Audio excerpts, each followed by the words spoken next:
Hi, everyone, and welcome to another Tabletop Gold stream. My name is Lars Castine, and I'm going to be here with you for the next 2 hours or so streaming a little game called Wildermyth. This game is a tactical, turn-based grid combat RPG with emergent story elements, choices that you can make to influence the story of the various people that you have fighting on your adventuring team, and those choices impact story and mechanics at the same time. Tabletop Gold is an actual play tabletop role-playing game podcast that I am the GM and host of, and we also stream like RPG adjacent games on Twitch, and that's what we're doing right now. Thanks for coming by. Thanks for saying hello. I'm going to talk for a moment. I have a toddler at home. I'm a father. I'm a proud father. My name's Lars, by the way. I don't know if I've said my name. I'm the proud parent of a toddler. If you caught me last week, you heard me talking about how my kid has hand, foot, and mouth disease. They were out 5 days a week last week. That's the full package. That's as many as you can be out for. And I thought that they were going to go back in today. I was convinced that today was going to be the day when they were cleared for takeoff. They're going to go in, they're going to get back to learning things and socializing with kids and doing that whole kind of thing. And this nurse that I went to, this school where his 3K program is, the nurse looked at his hands and looked at these fading dots and just shamed me brutally for these little tiny dots that happen to be just slightly three-dimensional, and she told me in a very condescending and elucidating way that these were blisters, and that the blisters of hand, foot, and mouth disease are incredibly transmissible, that my child is going to infect his entire classroom of toddlers if I let him go to school. And I know that you were wondering what was going on with that since I talked about it last week. And that's the deal. I still have yet to get any work done. We recorded 2 episodes of the podcast last week, and I was ready to edit them and get them ready to go. I have not touched a second of audio.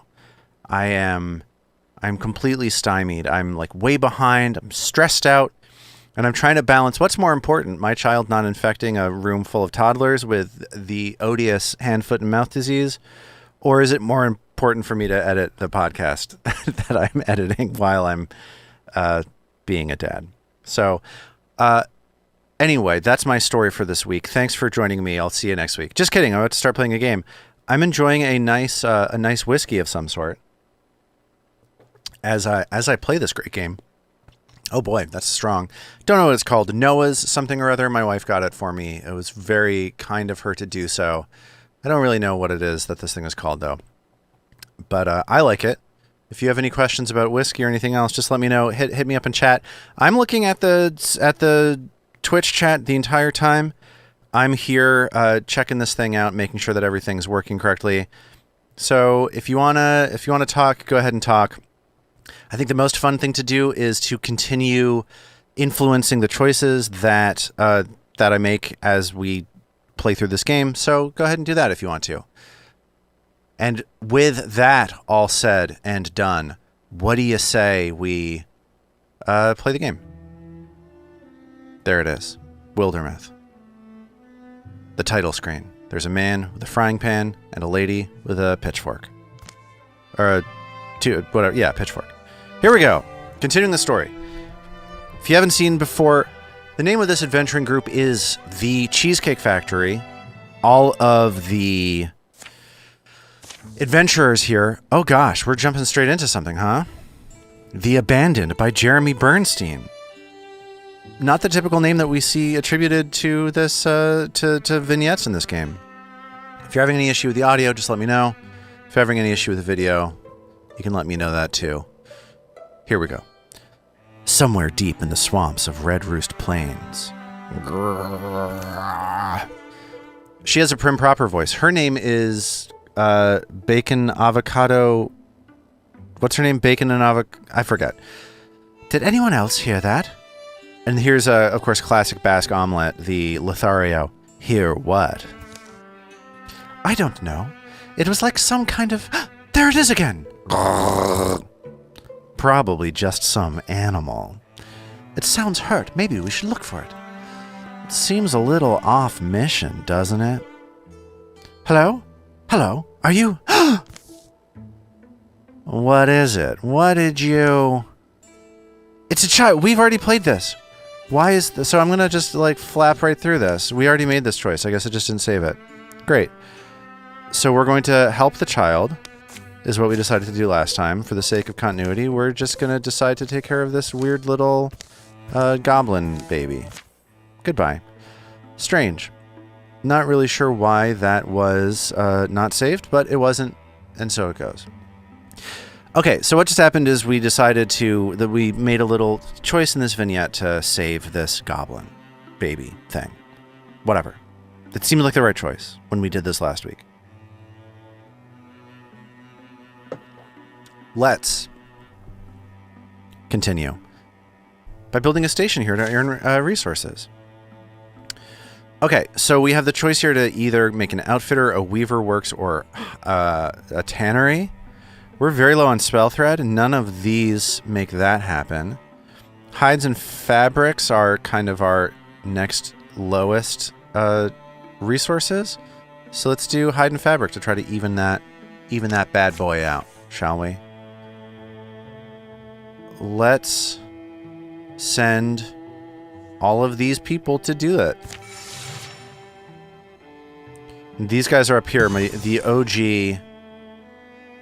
OG Olive Garden of Cheesecake Factory crew is in the northwestern corner of the map, doing cutting a pathway through a darn mountain up here. So here we go. Tuck, Dashel, and Joe. And then Bacon and Avocado Benedict. Pumpkin is back. Classic Basque Cheesecake and Skinnylicious Chicken Taquitos down here. Taking care of business in the south. Much like Bubba Sparks once did many years ago. Here we go. Scouting. Let's go. Let's go. The button literally says, let's go. How could I disagree with the button? Oh gosh, Marsh of Genmaland. What do you say we assault this place? This is going to be a little bit of a trial here because these are all low-level people that are not really good at much of anything. I found this game to be pretty simple up until now, so we'll see if that continues. It continues now, won't we? Old-formed caverns stretch beneath Cranebrune Forge. Pumpkin, don't fall in a random crack. I can hear you looking at everything. Only their back-barking echoes answer them. There are sometimes words in this game that I don't know. Wait, where's Pumpkin? Don't tell me she's wandered off. I don't know. I could certainly imagine it. Anything can catch that woman's eye. No need to worry yet. We just backtrack. They scour their steps for the last sign of Pumpkin. Next. There's a likely-looking off-branch back here. An almost triangular crevice, and beyond is a tight, twisting tunnel, a triple T. Below them in the coldening ground, in the fungal glow. And it's not as if I can entirely be blamed. They were going too fast for all the things I wanted to look at. I'm not reckless, is the point. I'm studious. Under blade-sharp stones, a wider space, a firmer shine. There's a powerful smell, a heart smell, the heart of the mountain. And at first glance, she thinks a massive gray man is hunched over a blue-white flame. But she realizes, what is that? The people in this game love running into bewildering, like, totems or temples or ineffable presences. You know what I mean? Like, they love just stumbling. Like, did you ever watch or read The Wind in the Willows? Where it's like about Mr. Toad and Badger and all that stuff, but every once in a while they run into just like God hanging out on an island. Do you know what I'm talking about? Okay. Unfamiliar language seems to twitch and change on every surface. An artifact of the cavern religions, I'd say you are. Of course, I'd listen if you wanted to correct me. She's gonna look at this bug statue. I don't suppose I should test whether your jewel's loose. So, do we want Pumpkin to pry this thing out of the plinth or whatever you'd call this guy? Or do we want to be respectful and let this thing live? Which way does the wind blow is the question. I don't know.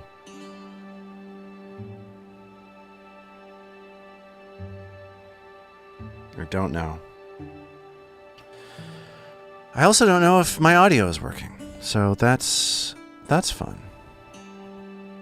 I'm going to take a brief pause here while I consider my choices here. Okay. Let's see. I think it's more fun if she steals the thing. Why not, right? Let's steal it. She's a greed wagon or whatever. Let's go. Note the attempt I'm making to be gentle.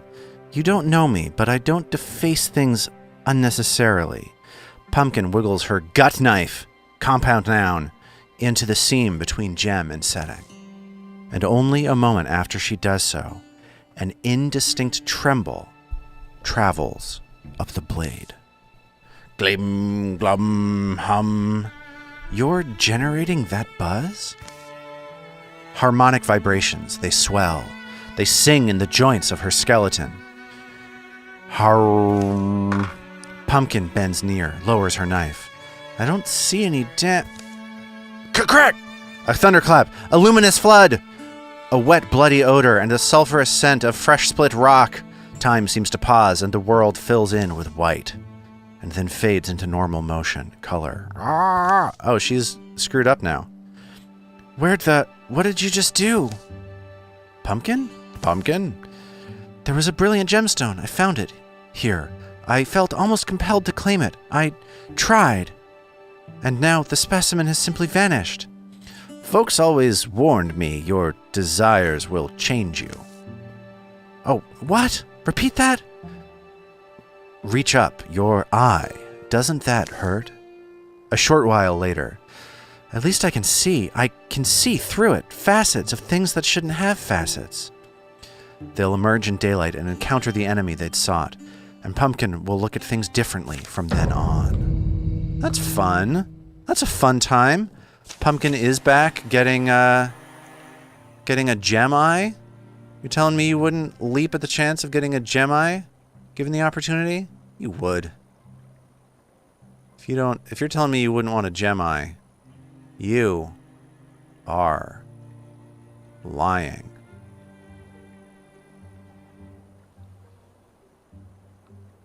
Cool. So we're gonna fight a bunch of dudes. Great. I love that. Love fighting dudes. And there's a Thrusk. I'm intrigued about what's-her-face's new deal, so let's use that first. She's kind of the veteran here at this point. So let's see if she can take care of this Thrusk. 62% chance to hit. And in one hit kill. Way to go. Pumpkin, etc. Let's try to get this Fire Spirit. So what do we want? Do we want a Fire Spear or a Legacy Point? Let's take the Fire Spear. I feel like these guys need some equipment. They need some help. They need a little assistance doing the job. So Bacon and Avocado Benedict is going to claim Hawktail, the Fire Spear. Great. We did it. Or we're doing it.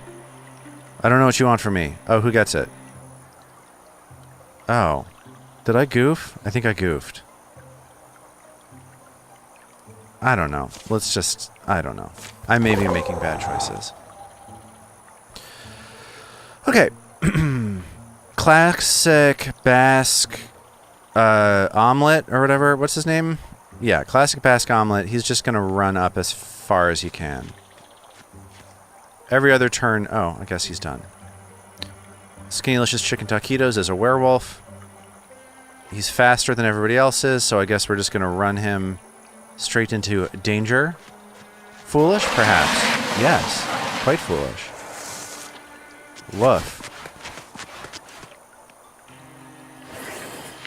Ooh, spellcasters. Stridulation.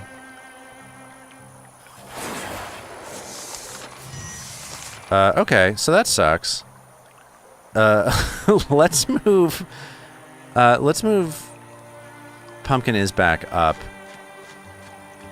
She's the veteran, like I said. So let's see if I can have her through shot. Let's see the best thing I can do with her. Looks like it's going to be attacking this Seeker. That's good. That's cool. Skinnylicious Chicken Taquitos, I think, might get a free bite off. No, it's on recharge. So we're gonna back Skinnylicious up slightly. And we're gonna try to interfuse. So if this thing's already interfused, there's not much I can do about it. So let's interfuse this loom.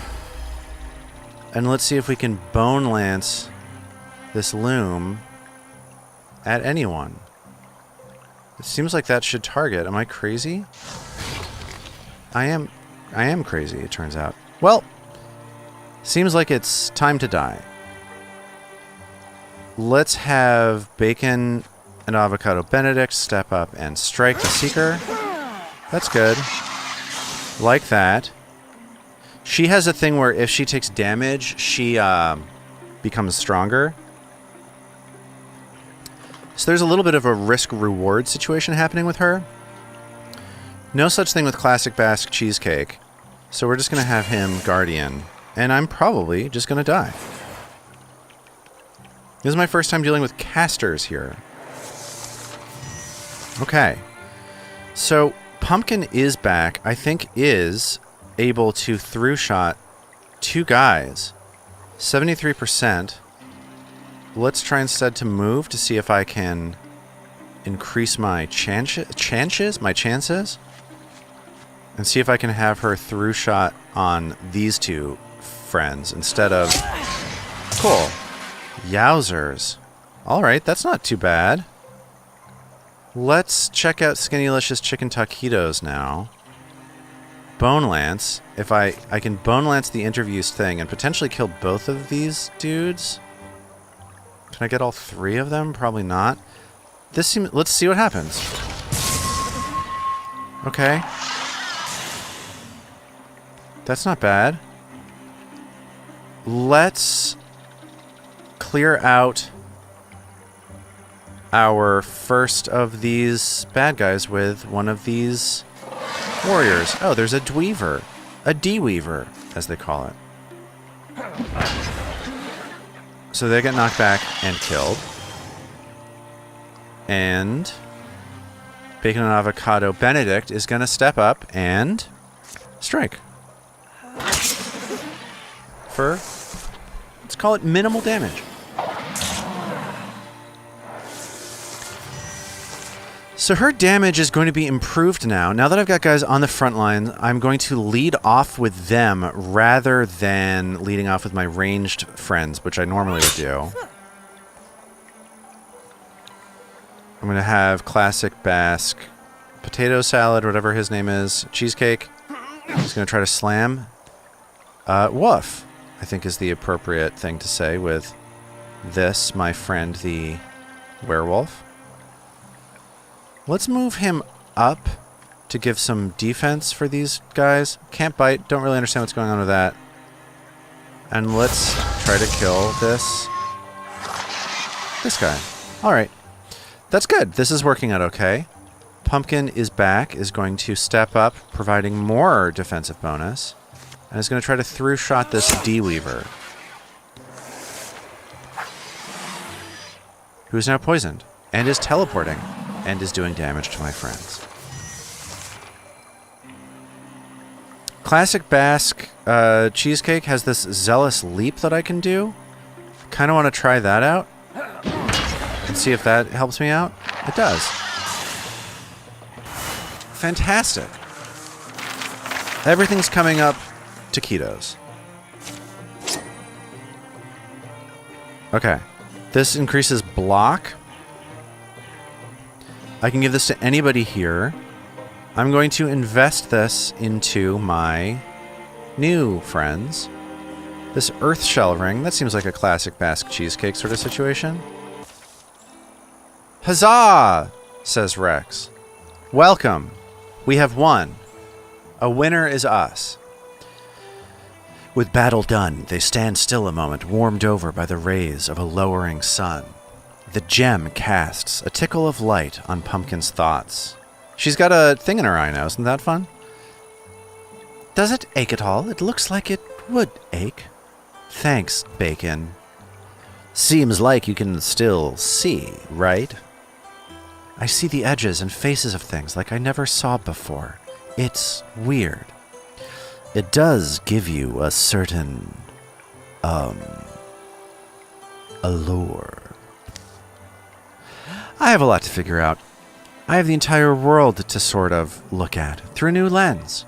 My worry is oddly something I feel, that perhaps it'll travel to my heart, under my ribs someday. You'll find only a cold, glittering, impervious jewel. Whether it was wrath or reward, a trap or a twist of coincidence, will always be hard to tell. Years will show how deep the changes go. And an ancient god will dream in darkness, fresh dreams of new visions above the earth.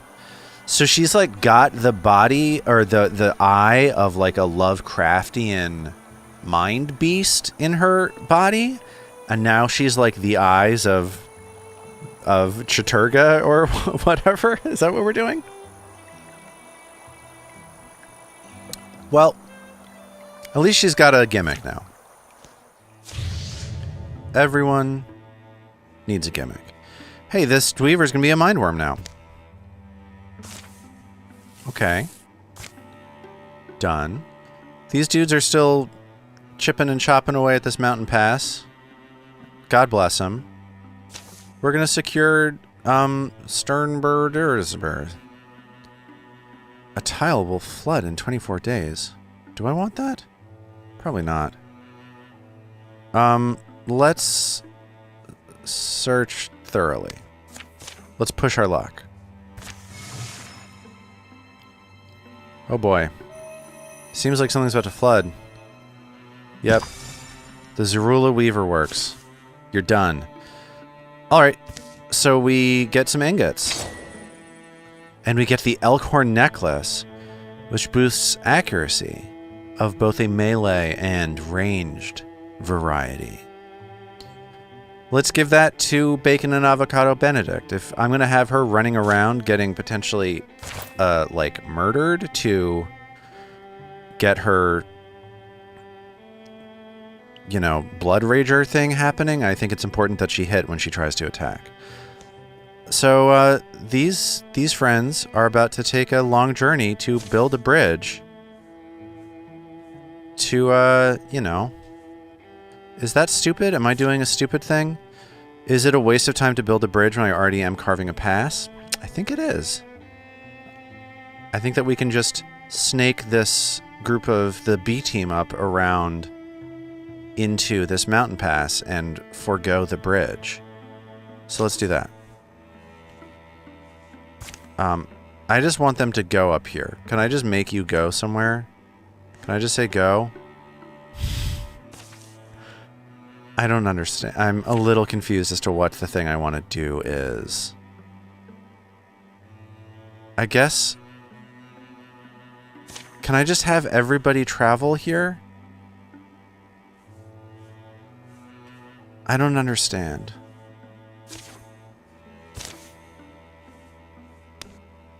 Okay, I guess I'm just going to send those two to go do it. And then I'll send everybody else later. This seems foolish. I don't understand. Alright, so they did that thing. So now let's all scout Moss Top. And I guess there's no reason for a B team anymore. I don't know. Let's go. Okay. So Thrixels can do extra damage. Gorgons can do extra damage. Or sorry, Roes can do extra damage. Thrusks, Roes, Raccoons, and Dweevers. I'm not really too afraid of them, so let's just say go for it.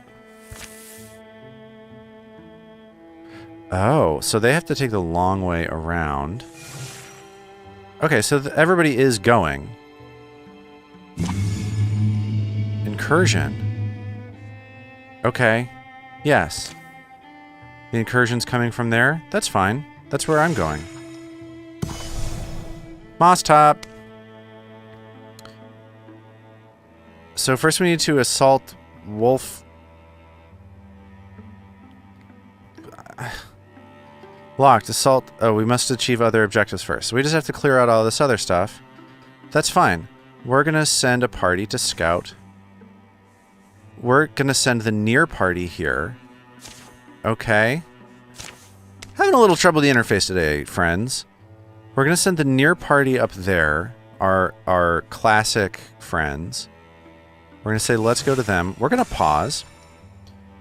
And we're going to send the far party to go to that next one. And now we are maximized. Now we're playing efficiently. Okay, that's fine. They're rivals. They don't like each other. Why would they? Okay, we've found Vonderbeach Timbers. And now it's time to assault the door of Lambdur. Obviously. Let's go. Dashel, Joe, Tuck, go. What was the guy's name we're supposed to keep an eye out for? Astle, I think. Astle. From what I know of forest folk, they normally spread themselves out over the landscape. Can't blame them. These aren't exactly normal times, though. And his wife seemed concerned, anyway. I don't know why he's British. He's supposed to be Southern. Of course she is! Old Astle seems distracted. Starts spending more and more time out in the ruins, watching the goats, or so he says. I'd be concerned, too. Is that the story? Sometimes he wouldn't even come home at night. The lady seems at a loss. This relationship had some deep weeds in there. Then they share a moment.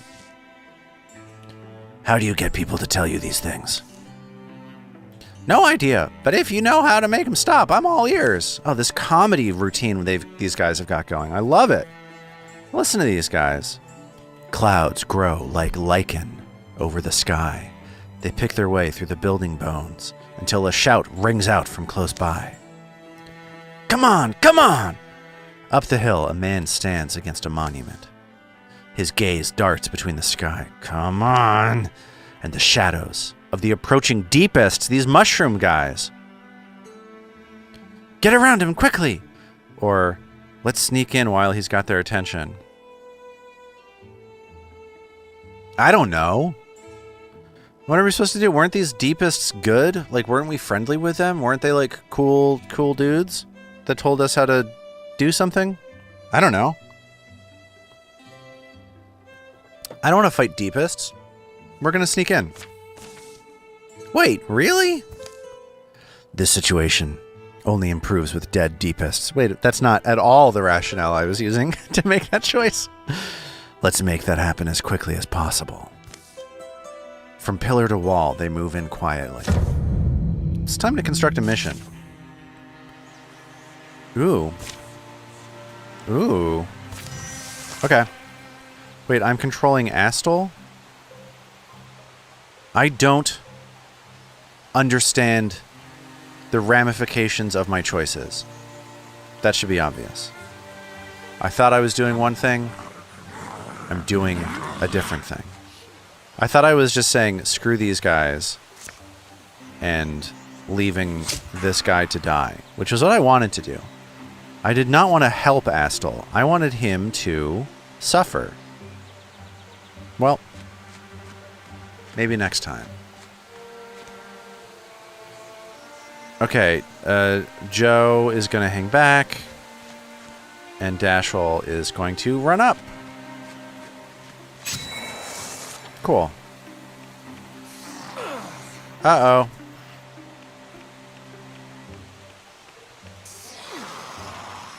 Astel might be a former Astel. Okay, so Tuck is going to step up over here. He's going to do a little bit of the bitter scratch, shred that armor, and then he's going to strike and kill the rest of the dude. Dashel is going to do something similar. You know what? Let's have Astel run away. It's probably bad if he dies. He seems like a scrub.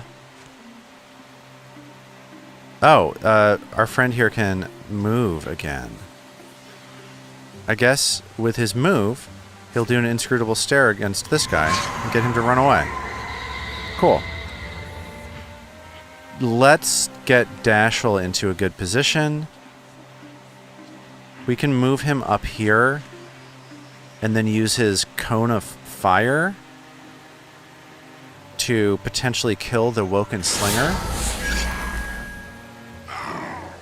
Great. And then we're going to have Joe sneak up here and interfuse a boulder, which I can use as a discus. That seems good. Let's do that. And let's discus at this Woken. Well? Oh, you're still alive. You're running away. Faux cards. Okay, cool. So I'm going to have this dude just hang out here and not take damage. Tuck is the furthest from the action. So I'm going to have Tuck move up and potentially set up the flank on this Woken. Of course, leading off with the bitter scratch as always. To hobble and shred. And then he's going to kill him in one hit. Great. Oh, and he gets to do more stuff. Can he inscrutably stare at anybody? I don't think I really care about that. He'll Silk Step. He'll become invisible once more. Let's have Dashel run up. He's able to get as far as the Woken Slinger. So let's strike. Another one-hit kill. Fantastic. Joe is going to run up and is going to interfuse another pile of rocks and is going to discus this pile of rocks at this Woken. I sort of feel like this group's overpowered. Sort of seems like there's not a lot of challenge for these guys. Alright. Dashel is a Silverhorn warrior. So he can take Sentinel to replace Guardian, which I don't want. I don't want him to leap to intercept up to 2 foes, I don't think. Do I? I don't know. Engage. As a swift action, Dashel engages a foe, forcing it to attack him. And he gets plus armor for that. He can do support stuff, or he can... Oh, upgrade his... He can upgrade his familiar, this magical rabbit that he's friends with. Let's do that. When an adjacent ally is attacked by a melee, Dashel retaliates with a melee counterattack. I like that. That's consistent with what this guy's already doing. Okay, Tuck Finlad is a Bronzehorn Hunter. Every time he kills a guy, rogue, every time he kills a guy, he becomes hidden for free. That's redundant, I feel like, with the every time he kills a guy, he gets an action. Because that action that I use is usually to turn him invisible. Ember arrows, bow attacks. He doesn't have a bow anymore. He has just this dumb dagger. Once per combat, Tuck gains an action point and attacks only cost 1 action point this turn. That's pretty good. Or we can upgrade his curse. Tuck targets an enemy and reduces their dodge by 15 and their damage for 2 turns. I don't know. Should I re-roll these? I'm going to re-roll them. Great. Jump Jaw. Twice per combat as a swift action, Tuck throws a Jump Jaw trap that will deal 5 damage and pin the first enemy who walks near. Fox Flight. Tuck has a +1 speed. Once per combat as a swift action. Activate to dodge the next 2 attacks against him. I like that. Or upgrade Skeletal Dagger plus. Skills. I like this. I feel like his skeletal. I want this dagger to be worth the fact that he sacrificed his like humanity for it. So I guess I'll give this torch to Skinnylicious Chicken Taquitos. We'll FedEx it to him. The clouds begin to disperse, and Joe regards the man who is now rubbing his arms and staring at the ground. Astle?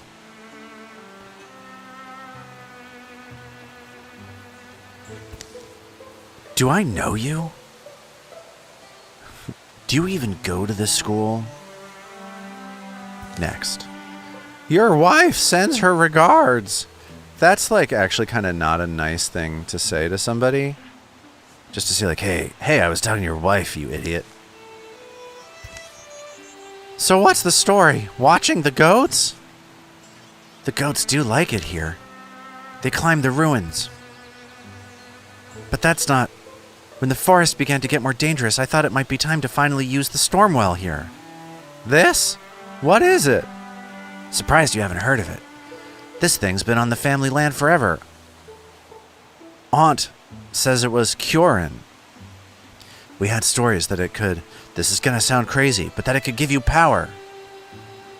My family are abysmal storytellers, see? Terrible imaginations. So I thought maybe they're not just stories. Maybe I could, you know, protect the goats. And my wife. My Dusk. Hey, for all you folks out there, always protect your Dusk. Never let your Dusk pass by. If I could get a hold of that power. It takes research, some old family recipes, and time. Lots of time to get a Stormwell to give it secrets. Oh, this is the guy talking again. I didn't want to tell Dusk. Rather, she came up with a story of her own? Better than the story of a goat herd trying to wear a hat 2 sizes too big for him. It's a shame, though. I needed maybe one more good storm. I don't know what this guy's talking about. The clouds looked promising today, and I thought I could finish the process before the monsters got here. No such luck. It was silly now that I've seen what fighting really is. I'm not cut out for it. Glad I never told Dusk. So now you're going to... Count my goats and go home? Yeah. Unless one of you wants it. Huh? It's possible. Your work wouldn't go to waste. The sky's clearing up now, but if you want to take me up on it, come back sometime. Ask for Astel Viler, Dusk too. Just random words this guy wants us to ask for. Just sounds. Sound effects he wants. We'll feed you, put you up, give you otherworldly powers, forest folk hospitality, you know. What? Alright. So the Chosen are getting better now. And why wouldn't they? God bless them. Should we grant somebody the power of the Stormwell? I feel as though Joe is like so vanilla, right? Tuck is a skeleton. Dashel is a corrupted golden bunny, you know, fire immortal woods guy. And here's Joe. All he has is like spells. Let's give Joe the power of the Stormwell. Let's go. And let's keep investigating thoroughly. Let's just go for it. And we'll have these 2 dudes do it. Done. In the meantime, these idiots are gonna creep on over. Right? People are sending me game invites. It's interrupting the stream. That's fun. That's nice. Well, I don't know what's happening. What's happening? Oh, we have to fight these, we have to fight these guys or something. When is that gonna happen? Do I need to do that now?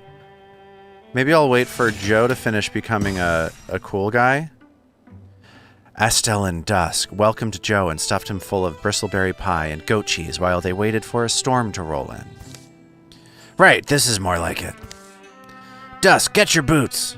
You stay. And they're going to walk up out of this thing. Astel tinkered with the top of the storm well. Careful. Then it starts to rain. Wonderful. Good sign. Almost there. You call us when you're ready. Brrr. So, what did you give up? For the whole heroing. You know, like your goats or your spouse, to name examples at random. Oh. I got lucky, I guess. Pumpkin's out here too, so I've gained more than I've lost. Convenient. We're getting older, though, so who knows? Maybe one of us will have to bow out someday. There'll be discussions. Or maybe things will have settled down for good and it won't be an issue. You naive idiot. Joe's musings are sharply interrupted by Astel. Whoop. It's been a long flower to bloom, but it's quite pretty now, isn't it? You said it. The stormwell fills with light or water or both. It swirls and spills over the sides. I should have asked this before, but am I going to have a fight coming? Probably not. What happens now, then? Well, that wasn't in the stories. The ancient voices of the Tempest aren't telling you? So, do we want to transform a head, an arm, or a leg? Anybody have any thoughts on this? Should we drink it, reach it, or step up to it?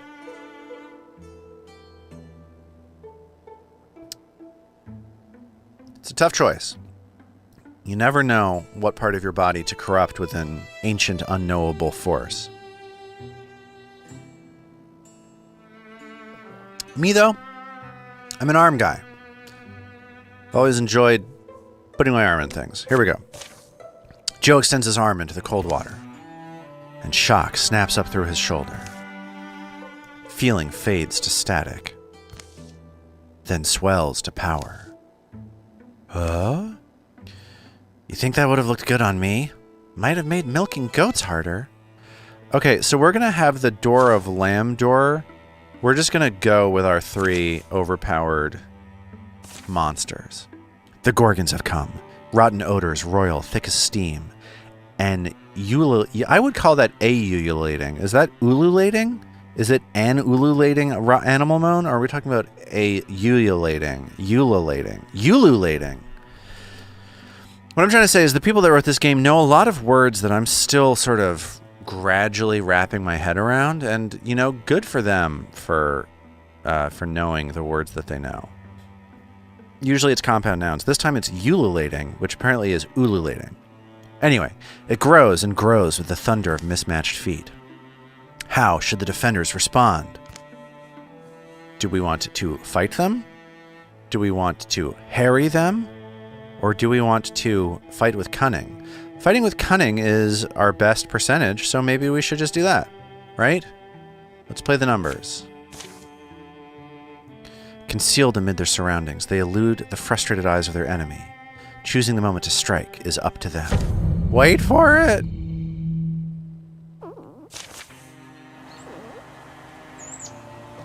We got stealth and we got cunning. So if we flank, we crank. I don't really know what to do here. We got a bunch of idiots just standing around. I guess that means I can scout with one of these dummies. Maybe I'll do that. Run Vilbeld up there. Run Cairo down here. If he opens the door, is he no longer invisible? Who's to say? Iron. I guess I'll put him behind a stool. I don't really know. Am I really gonna wait? Like, shouldn't I just attack these dudes? I realize I'm about to get, like, screwed up on 3 sides, so if I overcommit in this direction, that's kind of a problem. So let's have Joe Let's have Joe get in position right here. That should be cool. Who else do I have? Tuck Finlad. I guess I'll move Tuck just into this back room just to see what's going on. A Bogmore, a row, another row. Okay. So I guess that's really more what I should be doing, huh? So let's move one more of these dopes down here. Does it make sense for me to spread my forces so thin? Probably not. I guess what I'm going to do is I'm going to sneak Dashel back here because these enemies back here are a little scarier. And I'm going to have Joe. Joe's going to make first contact here. Joe's out of actions. Oh, somebody else has an action? Tuck has an action? Can I just have Tuck screw this dude up? No, there's a barricade here. Well, what can I have Tuck to? Who has actions? Okay. Let's have Vibeld move down here. Is that it? Let's have Iron Jan back away here. Cool. Cool, corruption. Oh, dude, this Bogmore doesn't know what's going to happen. This is a disaster for them. Woof. Oh my goodness. That was great. That was so much fun. Dashel. The weirdest guy in the party. Just dealing out death. Speaking of dealing out death, let's have Tuck Finlad step over here. Do a little bit of that bitter ass. Hobble him. Let's have Tuck strike him. You dead. What you are is no more. Let's have Dashel run down here, right? Oh, I just selected an idiot and made them move nowhere. Cool. Let's have Dashel run down here. To be the hero down here. Great. Cairo. Let's have Cairo open a door and then run like an idiot. Great. Okay, Iron, who I don't know anything about. I want to do some damage with our friend Joe. So let's have Joe interfuse this brazier and then do a little cone of cold over at this guy. I think I did the wrong thing. Turns out I'm dumb, and I don't know how to do magic. Hey, Tim Zinni, thank you for following. Oh my god, so nice. Trying so hard to get up to 50 followers so I can figure out how to do anything else with this platform. So I appreciate you. I appreciate you doing that. I appreciate you hanging out. And more than that, I just appreciate you.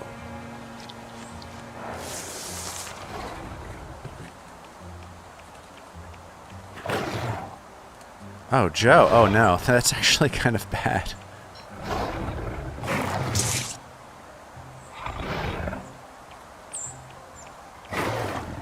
Okay, I think we're fine.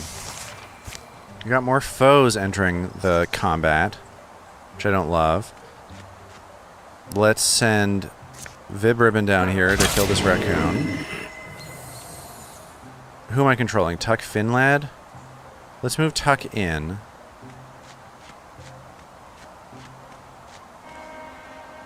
Let's have Joe. Actually, what is Jump Jolt?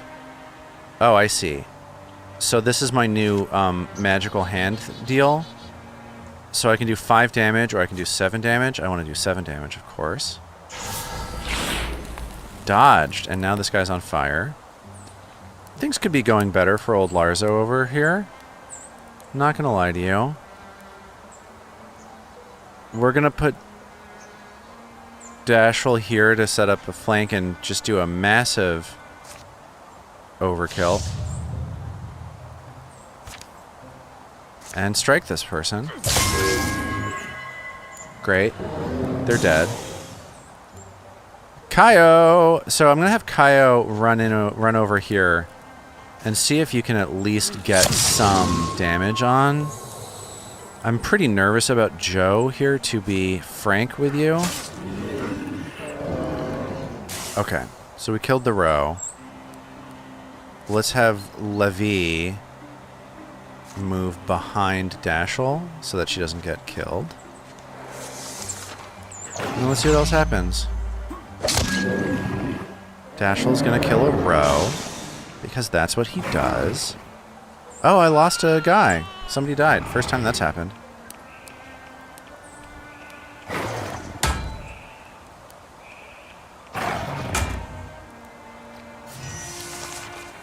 Okay. Things are sort of slipping out of control, perhaps. It seems I hit a button that I didn't mean to push. Yeah, things are kind of getting out of control here. I feel that the music is really losing an opportunity here to tell a story of something other than... Like, the music to me feels like we're following a group of people just kind of casually wandering through the garden. You know what I mean? Like, it doesn't really feel terribly like an exciting action scene. I'm gonna have the row and the raccoon get owned. Okay, so Cairo can take a shot at the Geist. Cool. I'm gonna have Tuck Finlad risk his life to run in here and... Can he attack from there? No. I'm going to have him run in and put himself in danger. He's going to do a bitter scratch on the Geist to shred some of that armor and hobble some dudes. Then I'm going to have him strike and potentially get killed.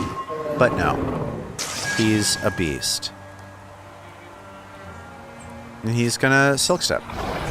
Oh boy. They're really trying to make me feel something about this this whole encounter, aren't they?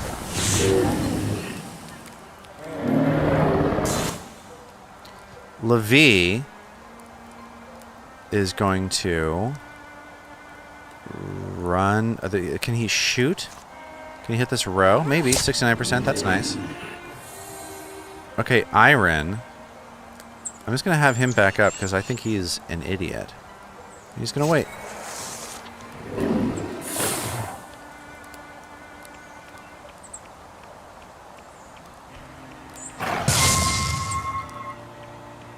Okay, I really got to start being more careful with Joe. I think is part of the lesson that I'm learning. Let's have Cairo Shield run over here and start softening up the row. And then let's have Iron Jan run over here and continue softening up the row. Then Tuck Finlad is going to do his classic combo of Bitter Scratch and Strike. I guess that's going to be dumb because I think the deal is that he, while he's hidden, can bypass armor automatically. So that's potentially not the thing I want to be doing. But it's the thing I did. So Joe can jump jolt this row and electrocute this dude. That's cool. See, it's all worth sticking your arm in a weird electrified plinth. Because then you get to shock a dude to death, right? Okay, Levy, perhaps, if you're nasty, is going to shoot this row. This row is dead. Dashel is going to run up. He's going to stunt on this guy and do a cone of fire. That's right. Did I do it? Do I win? No? There's another door back here, huh? Okay, Tuck's going to run aggressively in that direction.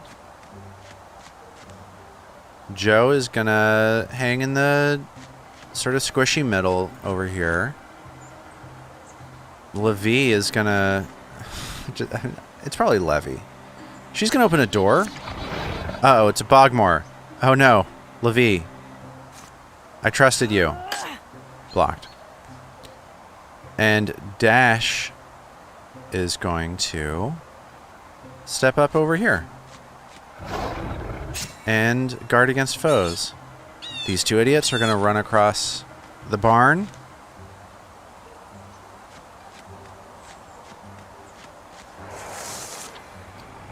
And Dashel is hopefully going to earn his keep. Nope. Instead, Dashel's going to die. Alright, this is kind of a problem. Dashel now has ranged options, which is nice. Once per combat, he can become hidden. So I guess what I'm going to have him do is back up, throw out a cone, get blocked, catch fire, and not be able to do anything good. Plan successful. Let's make Tuck Finlad be the guy who almost gets killed next. So he's going to walk over to the Geist. He is going to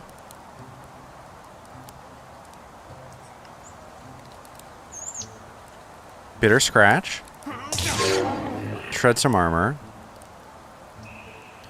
Oh, and he's like just set up to kill him? Probably 91% chance. Great.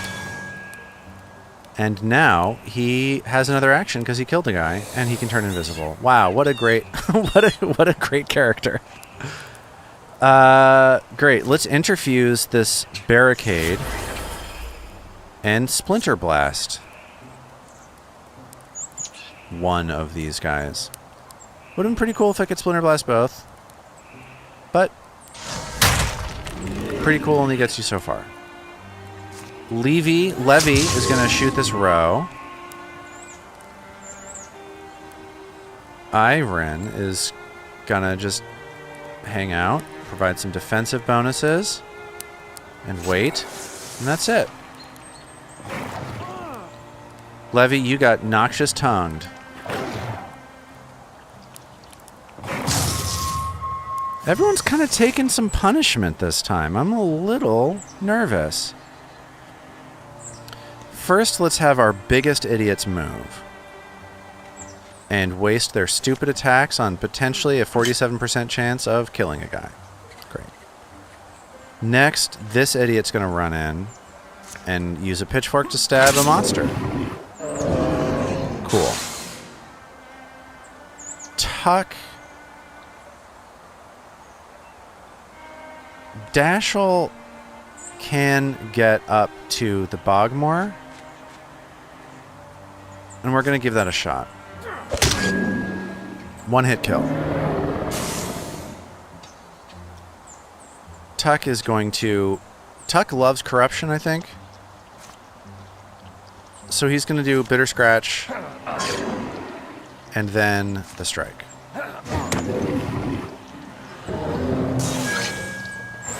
We did it. That was a lot of experience points. Cool. That was kind of scary.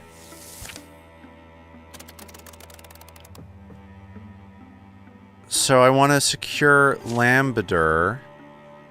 I'm going to say done. Everybody has something to do. So we're going to do that thing that they're doing. Look at these guys healing up. Learning things. Growing. Okay, the Door of Lambadur is going to provide us some stuff. I got some spell threads. That's cool. We got a Star Slate Talisman. Let's put that on Bacon and Avocado Benedict. Sounds delicious. So these friends that were just at the door of Lambadur can go and investigate this last place.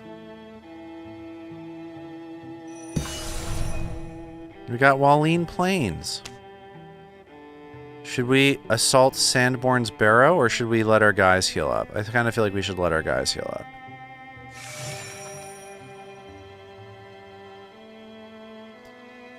This is Fentimber, of course. So let's see. The Polina Windworks. Can I get my other two dudes in here? No, not you, friends. We can get Pumpkin Isback, Skinnylicious Chicken Taquitos, Bacon and Avocado Benedict, and Classic Basque Cheesecake to do this. Why are they listed as 46 days away? Doesn't that seem like an overstatement? Am I crazy? Okay, these guys are almost healed up.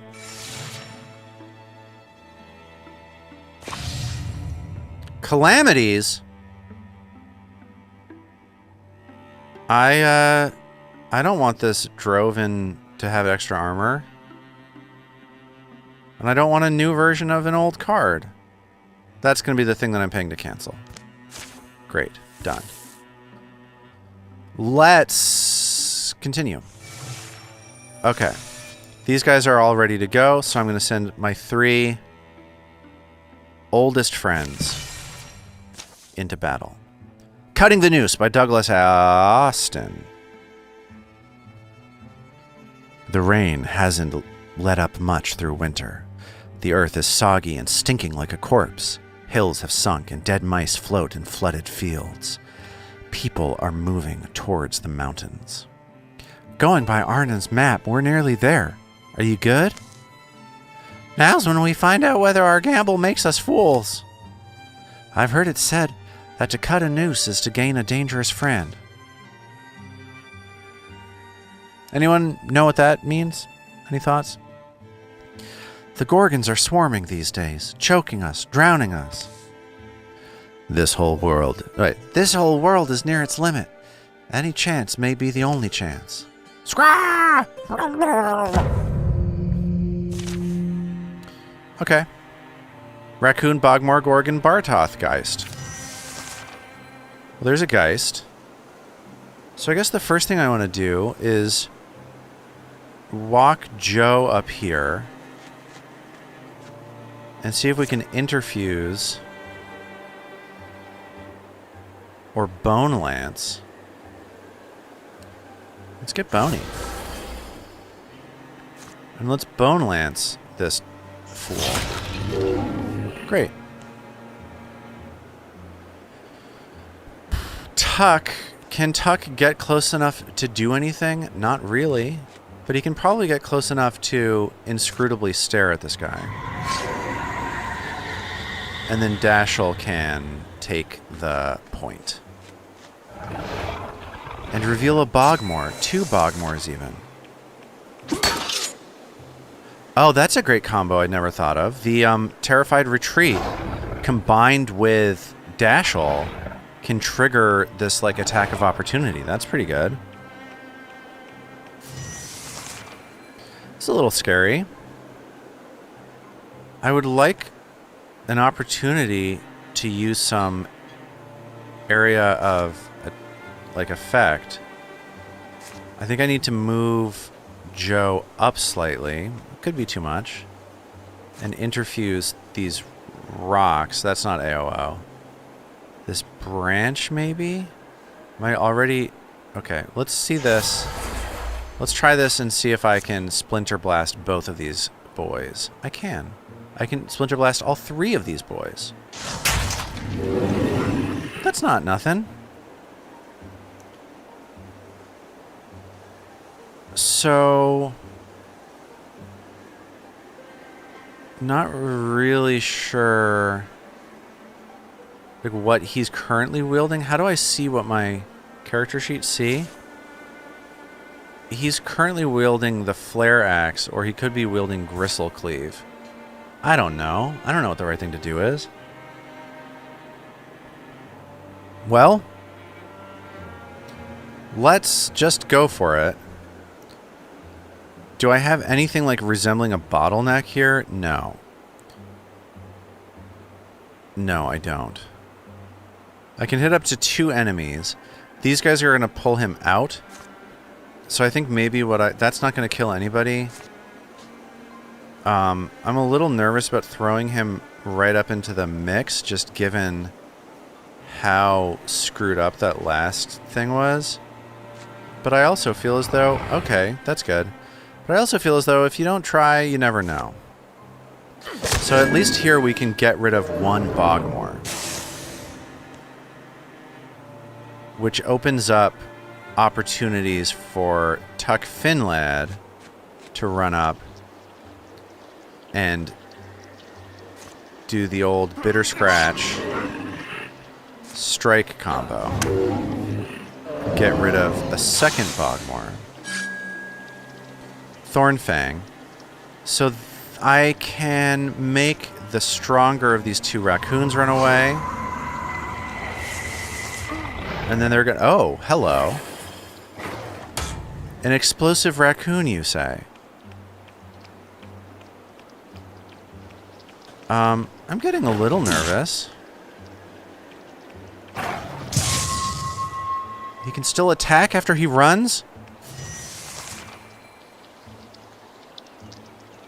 So this Geist has sort of been screwed up. I don't really like the idea of sneaking Joe into any more danger than he's currently in. So we're going to look at this Discus against the Geist as a potential option.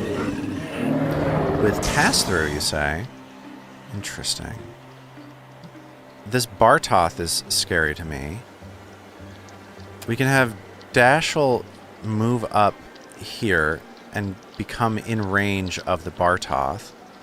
Or we can have him play conservatively and do basically nothing with this Cone of Fire.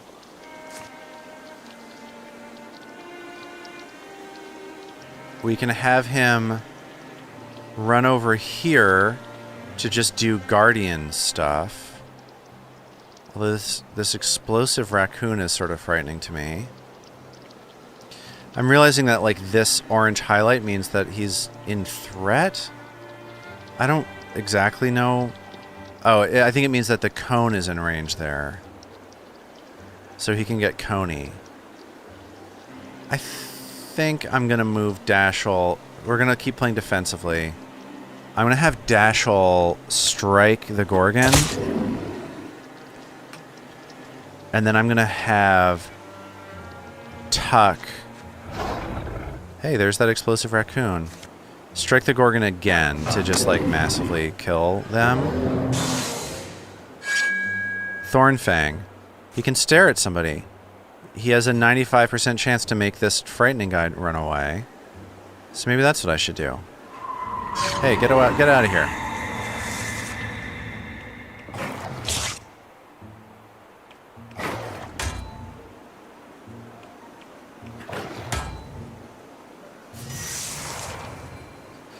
Hey, I got an achievement.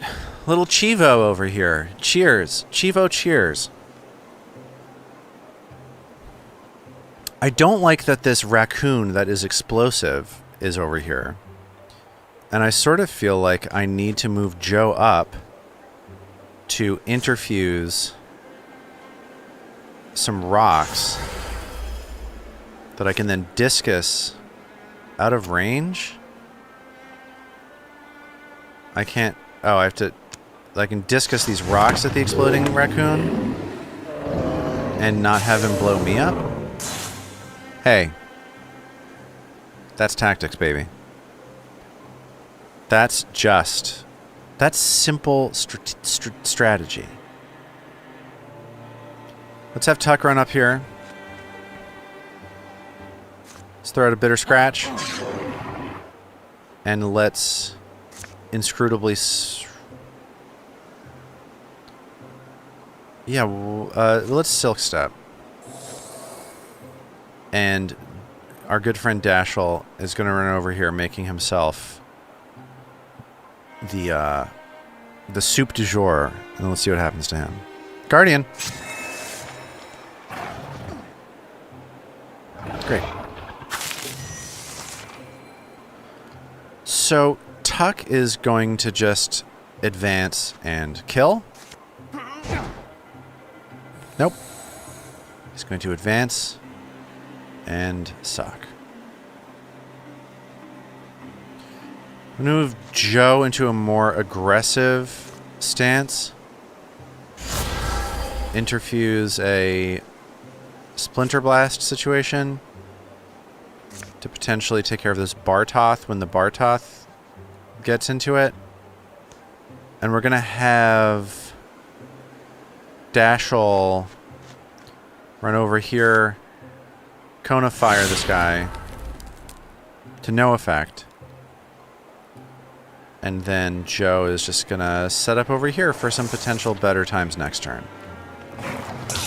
You're a ranged attacker, you're telling me. Okay.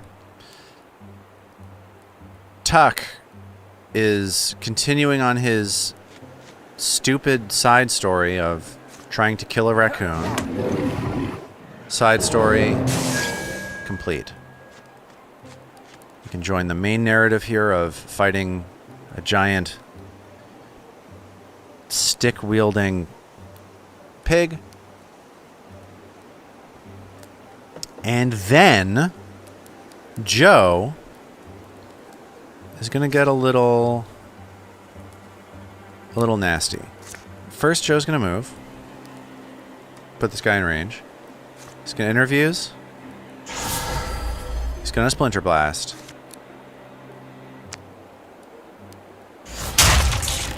He's going to Shred. Great. Dashel, I believe, might qualify for a flank. I don't entirely understand how that works. But he did it. My sweet boy. My sweet, weird boy, Dashel. Okay. We get a gravel pelt strap. Who wants a strap? Gives you a plus to armor. Let's give that to the classic Basque cheesecake. And we're done. We're done here. Got my back? May not be done fighting. Arden emerges rather suddenly from a damp shadow, standing before a root-framed tunnel. So you made it. You doubted we would? The old deepest leads them into the dark. The earth walls are slimy and black. Streams of water slosh on either side of a hastily heaped gravel path. Clods plop from the ceiling. Support beams have clearly been rushed into place. Don't take any off-word tunnel. They've been falling in. Deeper in, earth walls give way to granite. The warren rots. The flowing water follows carven channels away from the main tunnel to some dark end. When will you abandon this place? Oh no, we can't. Do you want breakfast? It's mid-afternoon. But we're not chained to the sun cycle. We have breakfast whenever. Arnon shows the way inside a marked passage. A weird smell beckons them through to the other side. Here they are, dear. The badger and the mystic and more to follow. Blah! Well, did you offer them grum? Sure I did. No one wants lukewarm, chewy old grum, I keep saying. What's that smell? Breakfast? Damp feet is my guess. Mulch tea? Oh, why, adventurers? This is some drunk I know. Yes, I'm Velda. It said I was born in the basin of a dried caldera to the spirits of the sea and salt and rock. Does get said a lot, but it's not actually true. Right, technically it's false. You two are married to each other? We're mostly married. In times of strife, it's nice. Let's stay on course. The reason we're here, Dashel. Can they help us? The mythist shows his dazzling impatience. You came because you must defeat the Gorgons, is that right? We were told you know how. I know what the Gorgons did. Their leader, I learned of him. Ulstrix. Arnon tucks in to a bowl of beige mulch. Nope. Beige mush. Looks like shroomy gruel with some kind of green gold dressing. I know it seems like I'm just having a lot of difficulty reading right now, but this text is at times tricky to get through a mouth. Ulstrich. We know that name well enough. Yes, Ulstrich. raised a great number of his brethren, and they went to the valley of the god-beast Moatona. And of that great god-beast, they made pewter. Velda gazes on her audience of 3 from beneath the massive horns adorning her face. A scowl twists her already crooked features. Arnon finishes his meal, pulls at his beard, and wipes it on his cowl. Who? Moatona. Moatona is an ancient one, a keeper of balance. The unassailable balance of Moatona keeps all opposing... This is not the right voice for this character, but I'm fully committed to it. Keeps all opposing forces of this world in harmony.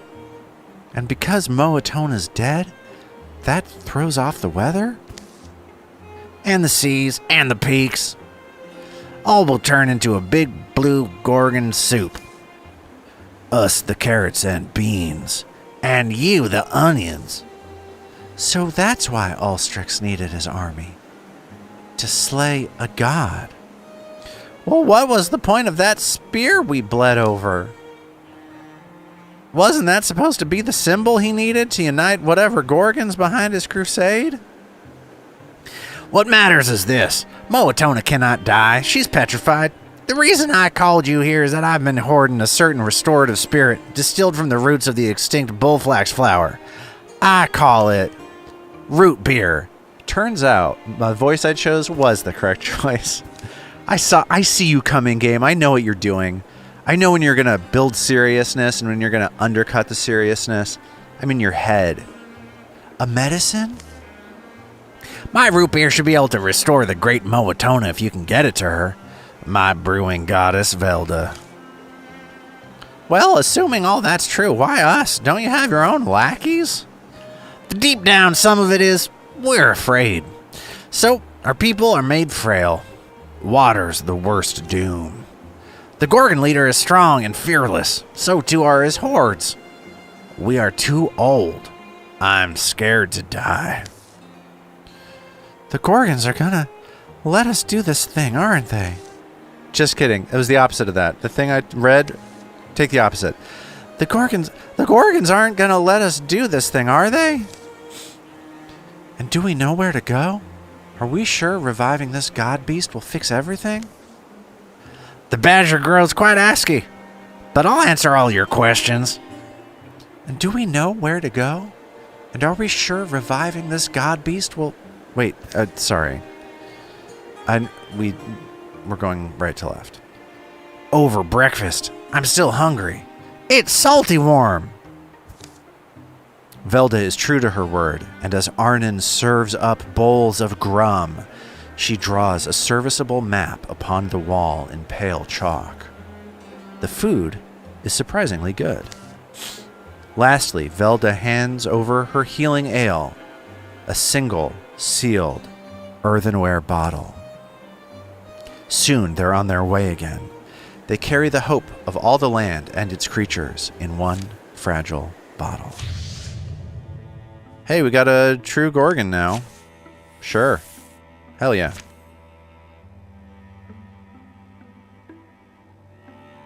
So, I'm going to have our 3 OGs take their time to catalog everything.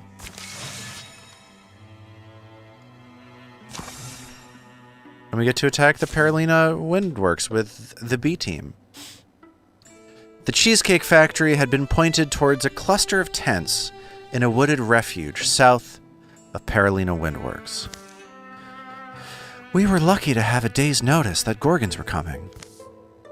Better to have some tents and sacks of potatoes than just your nightshirt, at least. Rest a while. Anything we can do to improve your chances in a fight, more likely it is we get to go back. So they do. Pigs forage around tree trunks. People take turns stirring a pot. Others chop logs, singing woodsy songs. How do you like your potatoes? Cooked? Cooked is great. Ugh. Don't take this the wrong way, but everything here is just so wholesome. Don't feel like you have to earn our favor. We're here for the Gorgons either way. Funny you should mention it, actually. You should have seen Carolina Windworks before all this happened. So much infighting. Standard family stuff about fences and fishing rights.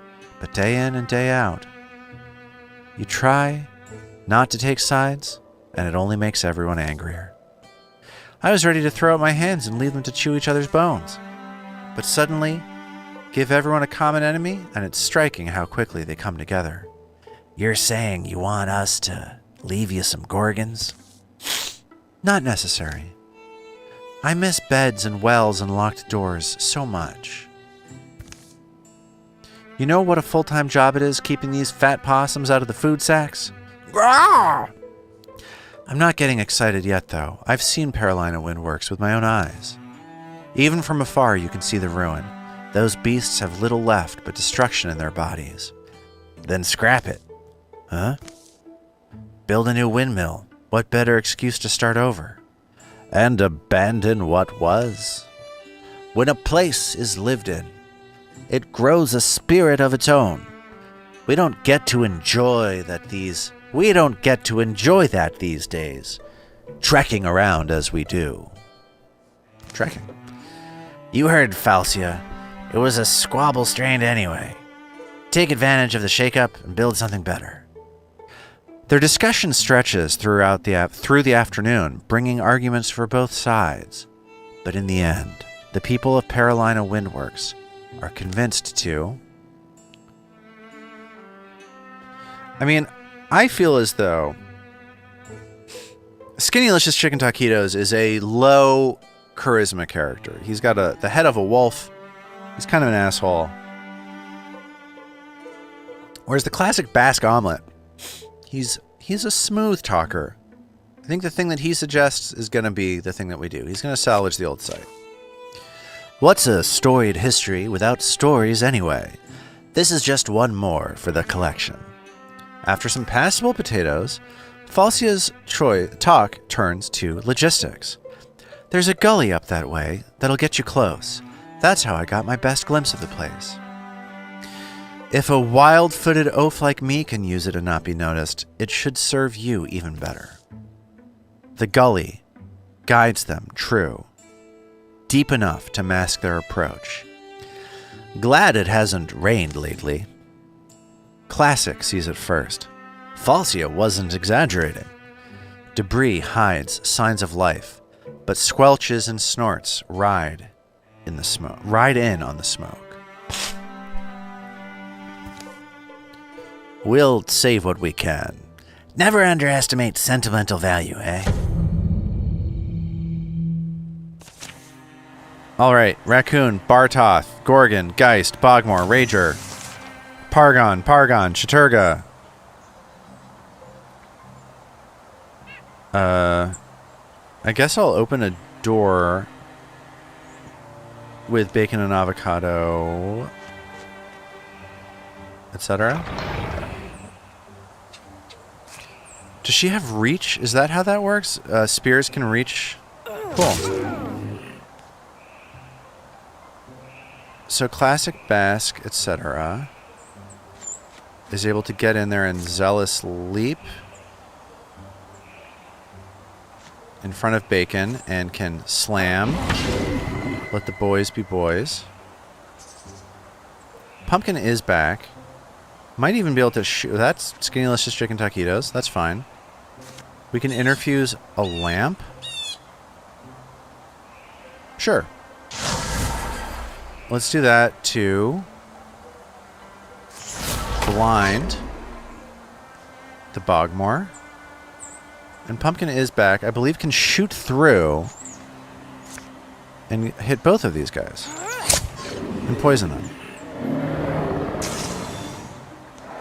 Alright. Geist. Bartoth. So I think the thing I want to do here is shoot at the Bogmore first. Take care of that problem. Then classic Basque, whatever it is, can just sort of hold his breath over here. Skinnylicious, the mobility of this team is not great.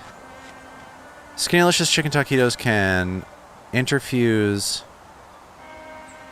this stone fox, potentially discus it at the Bartok. Probably would have been better to Splinter Blast in that situation, because it would have shredded some armor. Oh boy. Oh boy. This is maybe a situation I'm not prepared for. Let's throw some Quelling Moss. And let's do a through shot. Great. Bacon and avocado, etc. is going to attempt to kill the Geist. Skinnylicious Chicken Taquitos is in very, very bad shape and needs this situation to work correctly. So I'm going to try to discus this at the Geist. Woof. Okay, classic. Our classic friend can leap here to slam. That's really scary.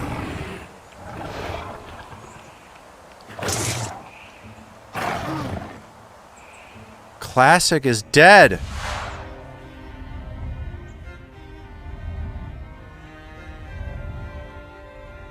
Yikes. The classic Basque omelet.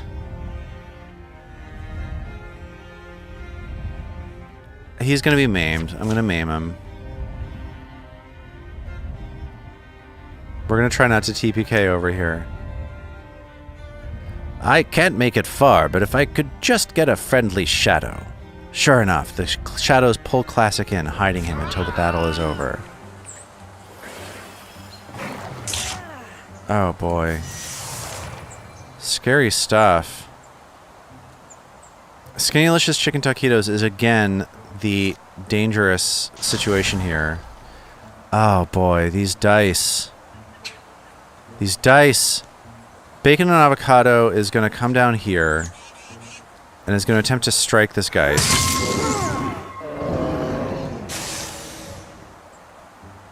And now it's all up to Pumpkin is back to try to through shot these two guys, including this explosive guy, and blow them both up.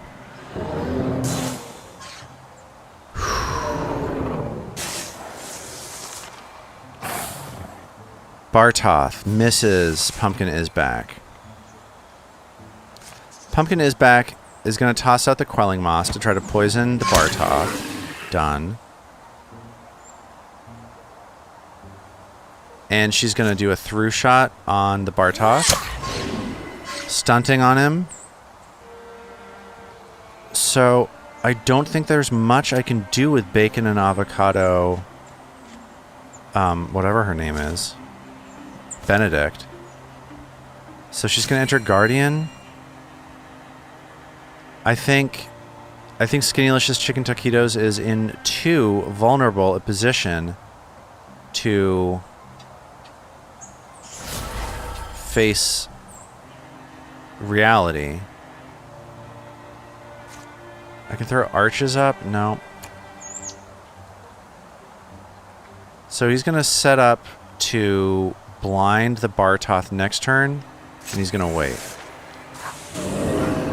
Oh boy, poison. Pumpkin is back.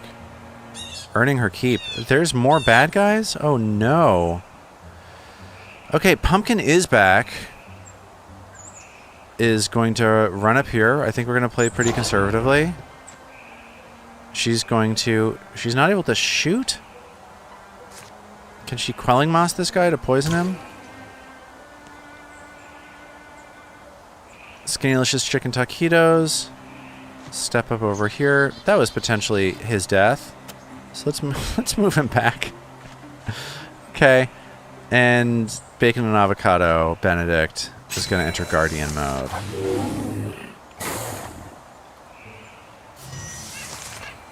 Pumpkin is back, the adult in the room here to do the final damage. Yikes. Does Classic Basque get experience points? Yes, does. Okay, so they're getting stronger. Skinnylicious Chicken Taquitos is now a Bloodhorn Mystic. Indignance. Skinnylicious' presence is charged against his foes, dealing 1 true damage to hostile creatures who enter adjacency with him for any reason. Don't like that. Wisdom. Skinnylicious gets a bonus to all campaign level tasks based on age. Don't really care about that. Bard. Skinnylicious reduces the cost to recruit jobs. Don't care about that. Or arches can now be a single action. That's obviously the way that we're going. Oh boy. Link mail. Oh, it's the same. They all have it. Let's salvage it for an ingot. Reconsider. These numbers are the same. It's identical. We're salvaging it. Go. Elkhorn Belt. Building up accuracy. Let's see. Who was the idiot that kept missing and making me pissed off? Classic Basque Cheesecake. I think you're the accuracy guy now. You're a belt guy with no leg. Okay. People are eager to get back to Paralina Windworks afterwards, even in its ruined state. How long do you think you'll be able to hold on to that social harmony? At least as long as it takes to rebuild all this, which may be quite a while. An old town banner is given to the Cheesecake Factory in thanks as they leave the residents to their work. That place is the center of their world. Strange to think about. No one remembers every cobblestone on the road she walks, but maybe Paralina Windworks will be forgotten a little more slowly. Hey, we salvaged a turbine, I guess? Plus to health and plus to stunt chance. Let's try that on Bacon and Avocado Benedict. Uh-oh, calamities. Stagron.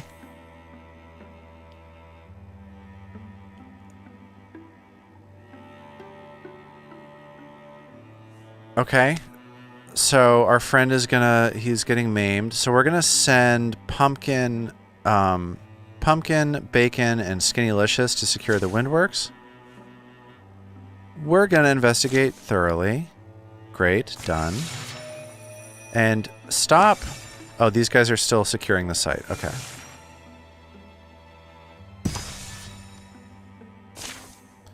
Thorough delving, find some stuff. We get some ingots and some spell threads. And we get a Moon Willow Cloak. Speed, I'm guessing that's movement speed. Who wants it?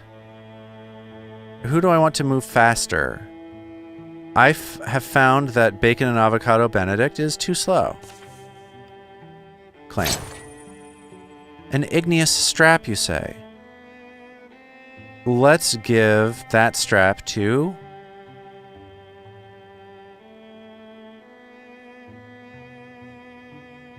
Let's give it to Skinnylicious Chicken Taquitos. And now our old friends are going to investigate the Wolfuro altar. Completed. We get more stuff, more ingots and fabrics. We get a talisman which boosts potency. You know, I'm a big potency guy. So we're going to give that to Skinnylicious Chicken Taquitos. Paused. The altar, I can send our less maimed friends to join, which means Bacon and Pumpkin go. Unpause.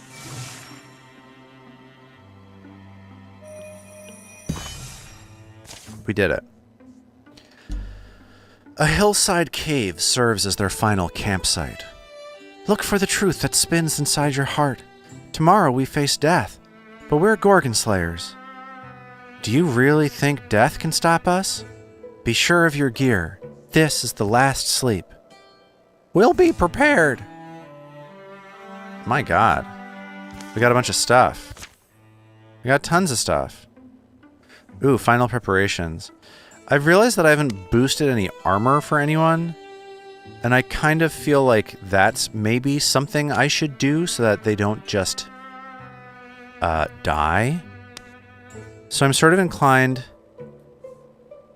to get the cheaper for Dashel because he's about to retire. Yeah. Joe, I'm going to get in some of that nice. Great. Pumpkin is back.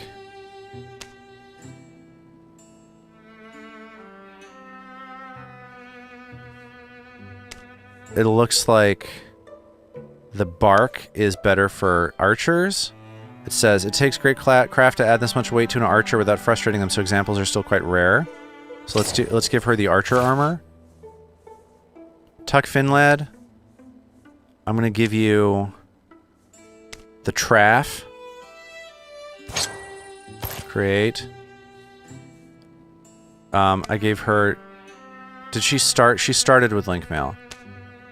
Okay, so she's got this... Joe is still rocking some dumb shit. Okay, can't do anything about that.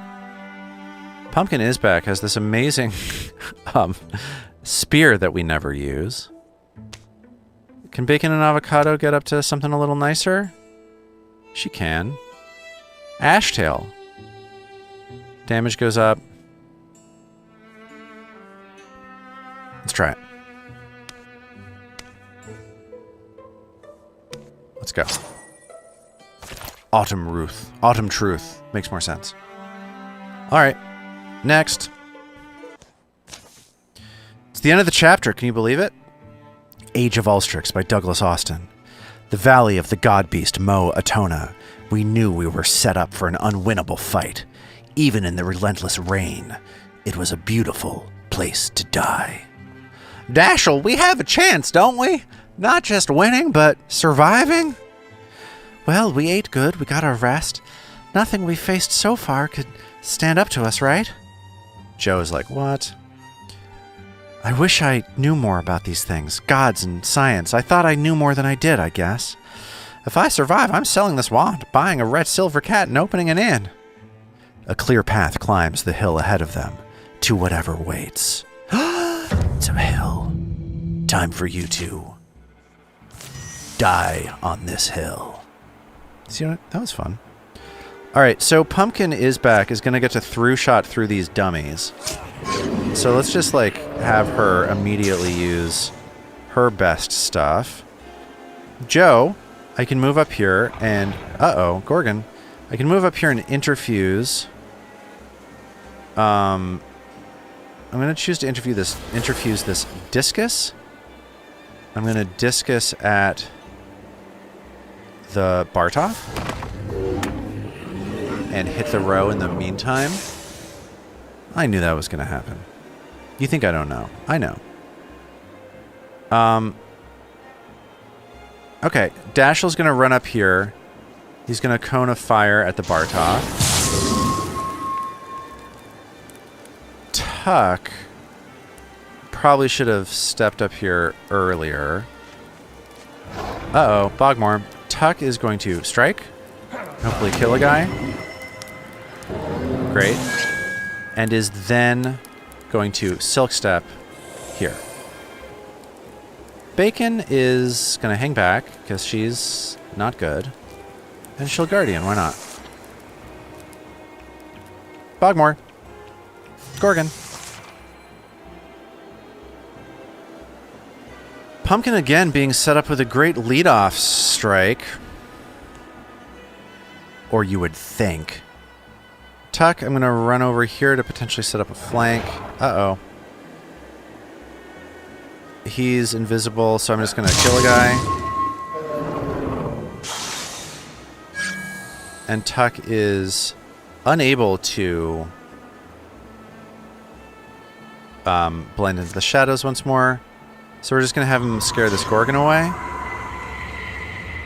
Joe Doesn't have a lot of great options. Discus not able to hit anybody. Interfuse. Potentially I can discus this wall at this Gorgon. No, I can't. So, Joe's just gonna wait. Joe's just gonna wait. She's gonna Guardian. Dashel's speed has gotten real crummy. That Gorgon's afraid, so I think that he's safe to run up and take some cover, potentially.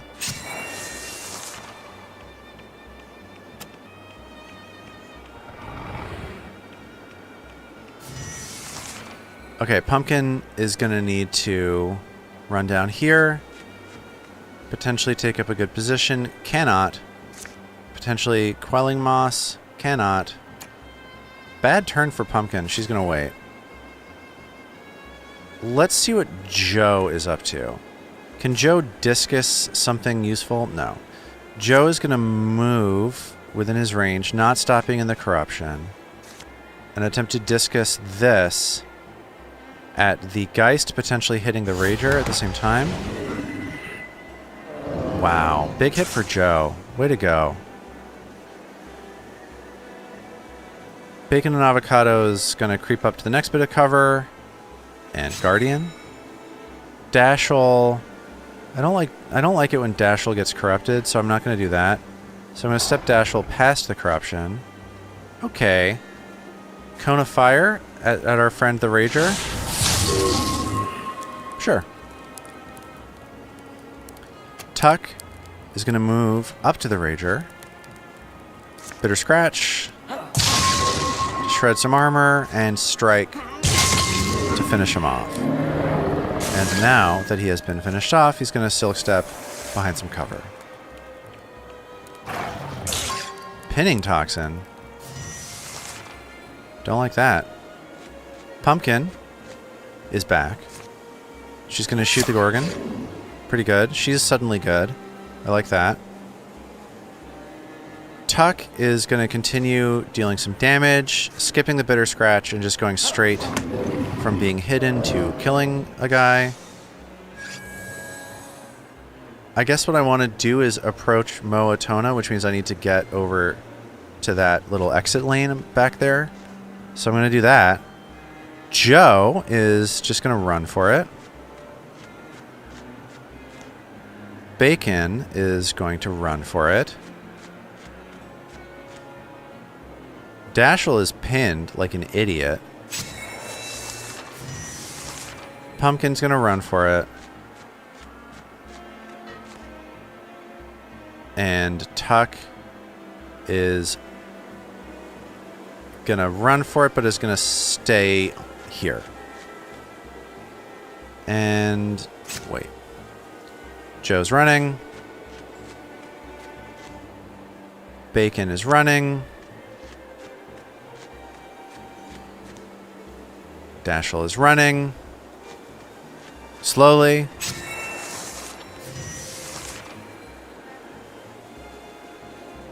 Whoever this is running. Pumpkin. Do you think it matters who's approaching Moatona? Maybe Tuck should approach Moatona? It's not like a thing where I have to do everyone. Okay, great. Good. That makes things simpler. Joe, now's the time. Look at this thing. Were you really around all this time? Joe unseals Velda's earthenware bottle. Just going to pour it on the thing? Don't see a pour hole. He douses the petrified head of the god beast Moatona in the spicy sweet smelling elixir.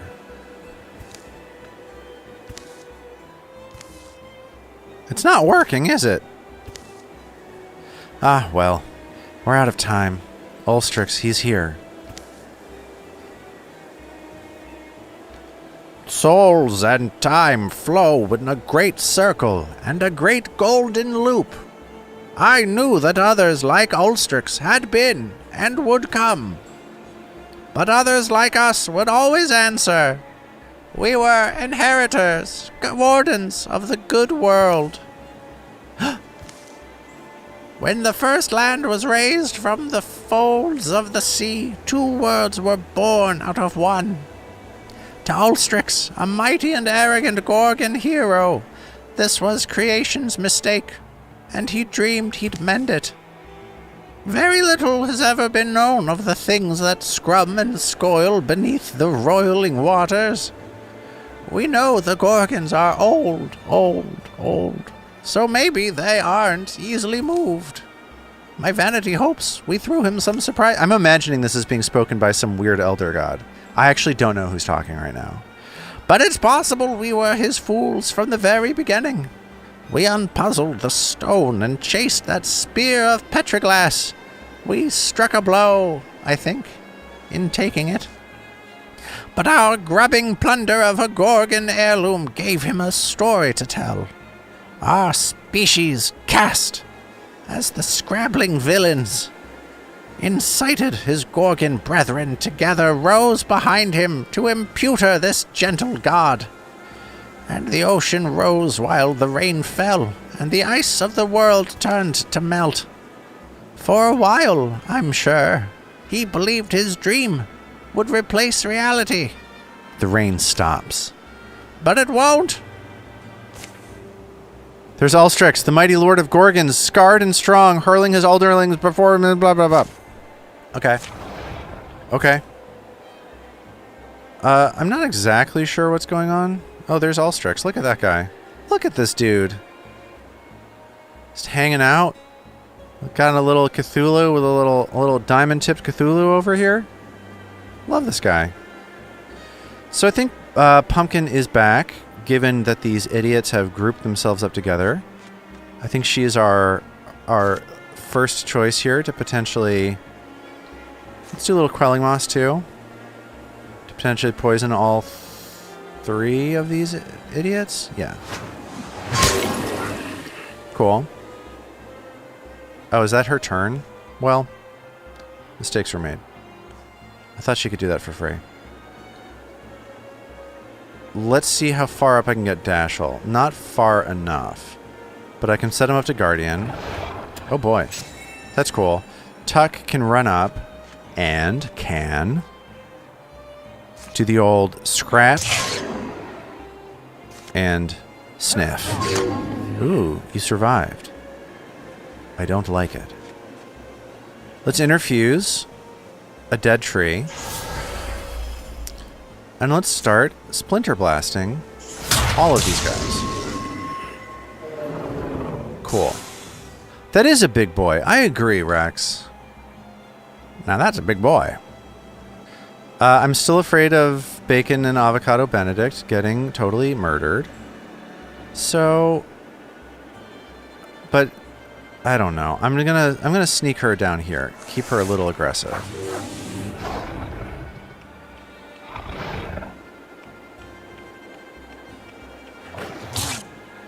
No, stop.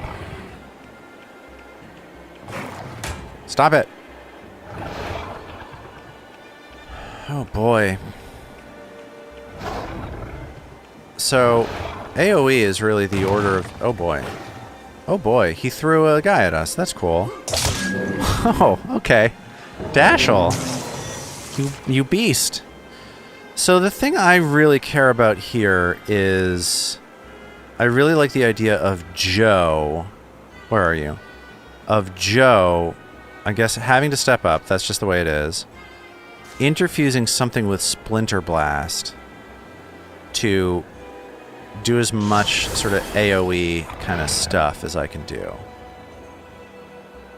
Greater Constrict. I feel like we're going to follow the age-old advice of killing ads first. What I would really like here is a second AoE that I could use to, you know, to kill more than... You know, to like mop up. Can we block the choke point? That's a good idea. I like that. I'm just like a little concerned about Dashel these days. I just feel like Dashel is a little less than recently. Maybe I can throw a Quelling Moss at these guys.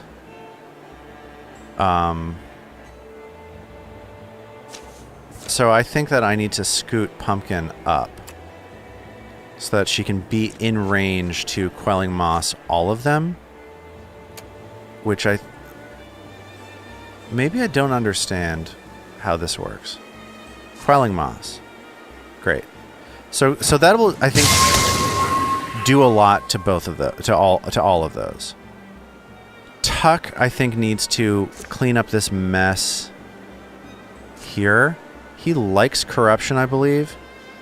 So we're gonna do the old bitter scratch and strike on the Gorgon. It's too bad that doesn't get the job done. Maybe this is the time for Bacon and Avocado's Benedict to do something good. And she gets blasted with corruption. Well. Okay. Hurl Beast? You wouldn't dare. That beast died, you idiot. Okay, shredding some armor, getting some corruption. That's okay. But you should stop. Stop it. Stop. Stop it. Stop. Where are you going? Okay. So this through shot, can I hit both of these dorks? Yes, I can. I have a moderate to good chance to do it. Good enough. Okay. Bacon is gonna draw back and start doing some Bush League stuff. Oh my goodness, Bacon, you idiot. Oh, woof. Joe, what have you got? Interfusing. You can do a discus. I really want to shred on this Gorgon. That's not going to happen. So that's fine. We're going to discus. Oh, I can discus at both of them. Very low hit percentage.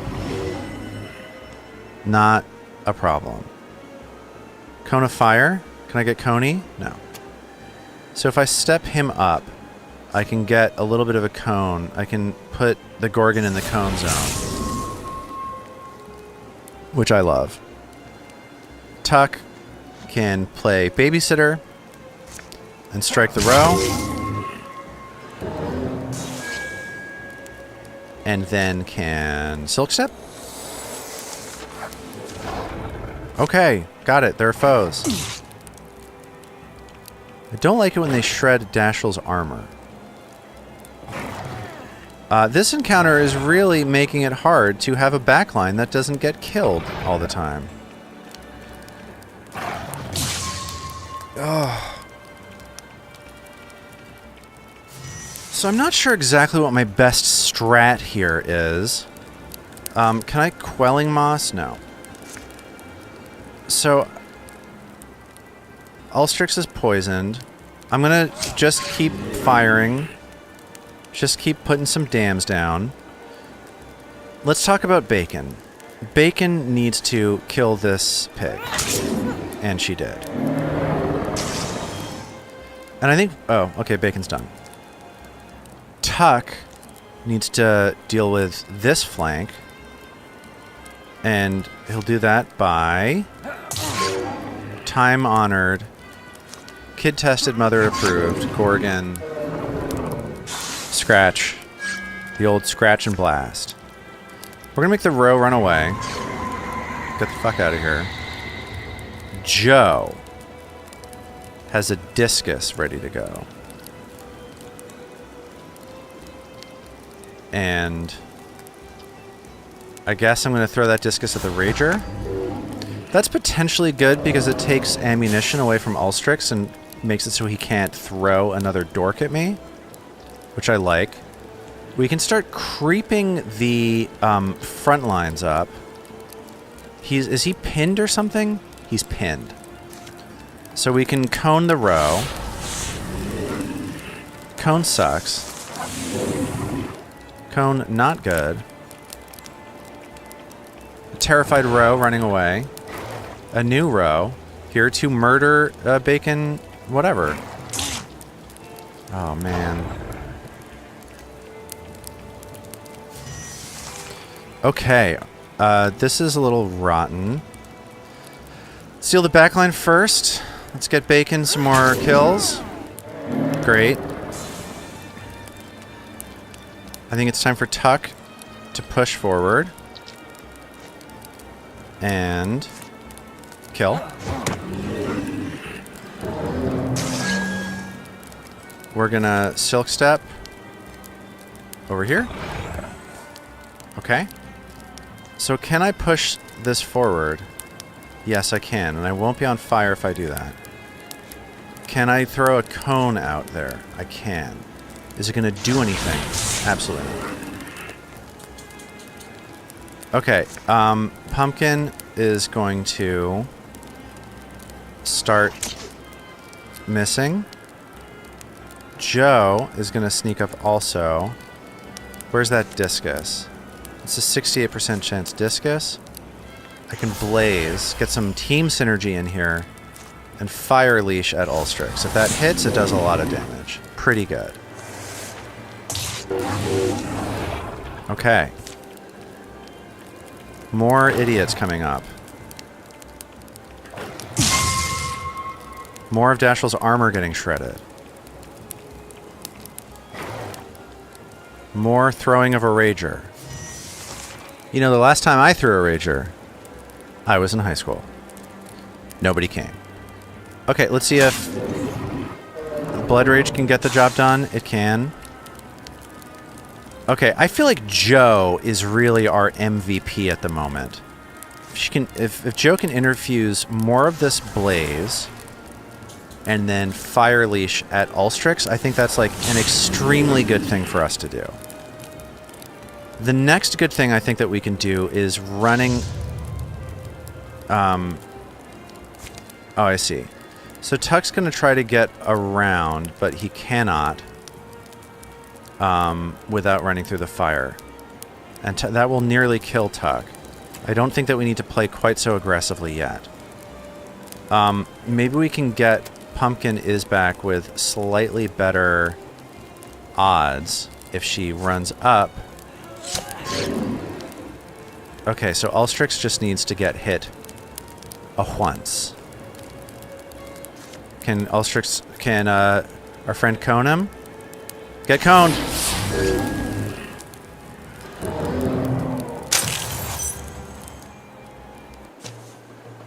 You got coned, son! Oh, it just leveled up the Bacon and Avocado Benedict! This is huge. This is a tremendous ending to a tremendous stream. And here we go. It's time. Pumpkin is back. And here we go.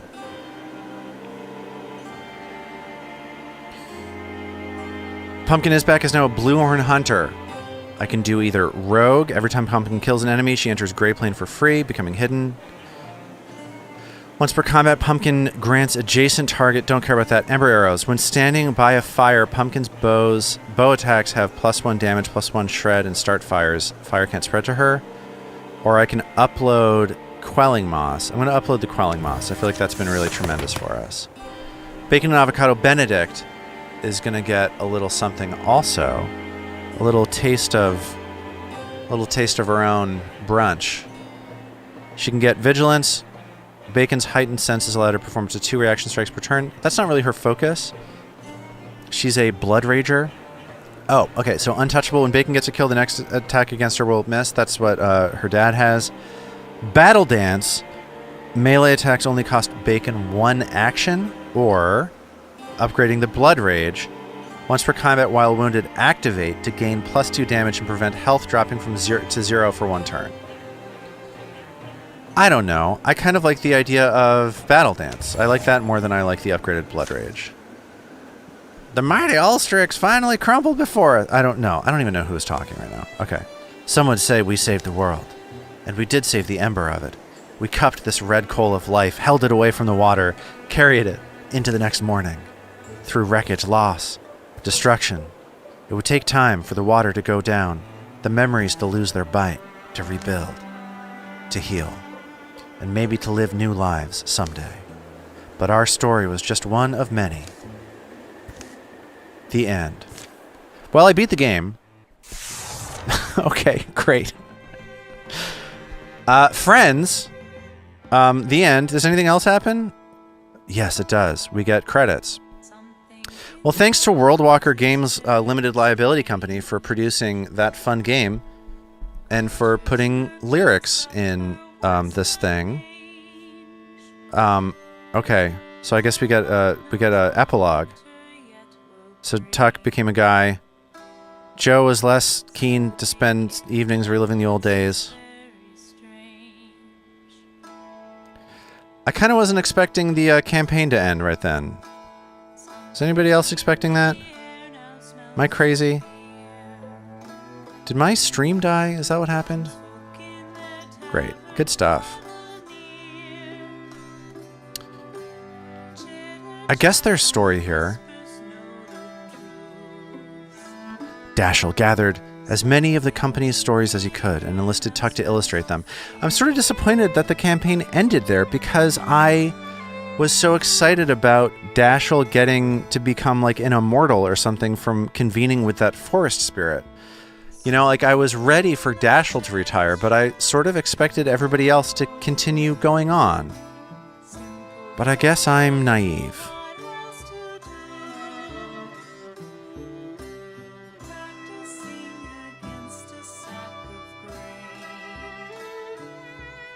And now there's a song with some traditional sort of folk music thing happening. People enjoying this? People enjoying the traditional folk ending credits thing? No? Yes? Faye Outfitter needed an angle to distinguish it from the others in the region. Joe designed an exclusive brand. Okay. There's just... I like the art too. The art style has... I have warmed up to it. It was definitely like an initial thing of not reacting well to the cardboard cutout sort of vibe. But now that I've really spent some time with it, like you can see on this, on the old, like vignette panel here, it has like these ridged cardboard things, like the entire thing was sort of like handcrafted, made in a person's, arts and crafts studio or whatever. I think that's neat. I think that lends something to the... I think that lends something to the tone of the storytelling, that you tell these big stories of ancient entities interacting with you and giving you, powers and things like that, but it's all sort of handmade. It's like your own story that you're making, so it looks like ripped corrugated cardboard and so on. All right, so these heroes will be added to my legacy. And why wouldn't they be? Choose one hero to promote. Oh, the game is not over. They lied to me. I, of course, cannot promote the classic Basque cheesecake. So, Tuck can enter at level 2. Joe can enter at level 2. Dashiell, Pumpkin, Skinnylicious, or Bacon and Avocado. I feel a little bit hesitant promoting Dashiell because he's like just about to retire. Maybe that's wrong. Maybe I'm an idiot. So let's promote Tuck. Tuck is cool. Tuck's a cool skeleton man. We're going to do it. We're going to promote him. And we get one more. I, again, am hesitant to promote Dashiell. What do you think? Should we promote Joe or Pumpkin is back? It's hard to say. I kind of like seeing where Pumpkin's whole eye laser thing is going to come in. But on the other hand, Joe does have a sparkly hand. I think that for the sake of continuing the Cheesecake Factory idea, we're going to promote Pumpkin. Okay. Well, I guess we did it. I don't know what my legacy is. I can click this Heroes deal and see what that is. Okay. Great. It's like Super Smash Brothers, where you can see which trophies you've collected. And then play, it's like you can do a new story. And you can do other campaigns. And I guess this one is procedurally generated. And you can take your legacy heroes into it. And then there's a procedurally generated multiplayer thing. Well, this is all very interesting. Not so interesting that I'm going to continue talking about it, though. So, here's what I have to say to you, friends. Thanks for watching. I hope you had a good time hanging out, checking out the ending of the first campaign of Wildermyth. Not sure if I should play more of that or if we should check out something else. If you want to, come on by the Tabletop Gold Discord. If you're not already on it, you can find the link by going to our Twitter account, which is twitter.com/tabletopgold. You can find the link to the Discord there. If there's a different game you want me to play on Monday nights, I'm kind of just doing these solo streams on Mondays just forever, just because. Trying to get up to those 50 followers that I need on Twitch. So if there's a game that you think I should play, let me know on the Discord. And in the meantime, thanks everybody for hanging out. Thanks for checking out Wildermyth. I had a good time. Maybe I'll come back with more of it. Maybe I'll come back next time with something else. But regardless, I've been Lars Castine this whole time. Good that time to you, Rex. Thanks for hanging out and for chatting with me. Tabletop Gold, it's a tabletop role-playing game actual play podcast that I host and am the game master of. And we have a good time. We enjoy playing the game Pathfinder 2nd Edition. And if you liked this that you saw tonight and you don't know us, check us out, because I think you might like what we do. If you haven't yet followed us on Twitch, do that too. That would be very helpful to me, to all of us. Good that time. Good that time to you. Have a good night, and I'll see you next week.